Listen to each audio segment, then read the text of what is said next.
Commander Jolani Israel पर बरसाएगा बम।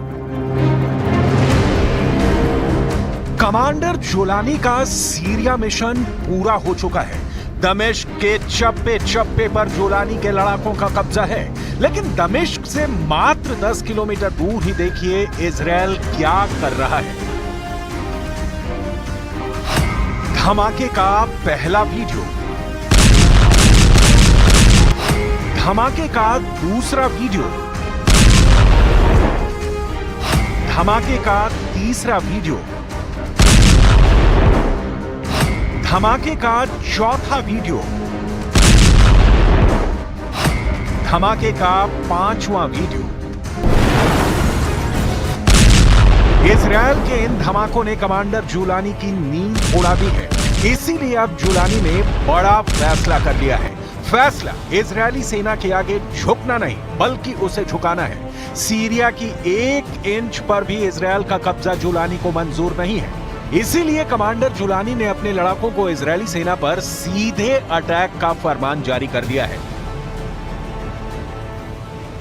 असद सरकार के पतन के बाद ही इजरायल ने सीरिया में मौजूद सेना के कई ठिकानों को नस्तनाबूद करना शुरू कर दिया। ये कब तक चलेगा, ये दुनिया के किसी भी देश को नहीं मालूम, लेकिन अब ये साफ होने लगा है कि इजरायल के हमले से युद्ध और भड़क सकता है, क्योंकि कमांडर जुलानी को सीरिया में इजरायल की उपस्थिति कांटे की तरह चुभ रही है। इसीलिए जुलानी ने फरमान जारी किया है कि इजरायली सेना जहां भी दिखे उस पर हमला करो। जुलानी के हौसले बुलंद हैं। जुलानी असद का 54 साल का साम्राज्य खत्म कर चुका है। जुलानी की नजर इजरायल पर भी टेढ़ी हो चुकी है। कमांडर जुलानी ने इजरायल को इशारों में समझाना भी शुरू कर दिया है। जुलानी ने मीडिया से बात करते हुए कहा कि सीरिया पर जिसने भी हमला किया उसके मंसूबे आज तक सफल नहीं हुए और अब भी ऐसा ही होगा।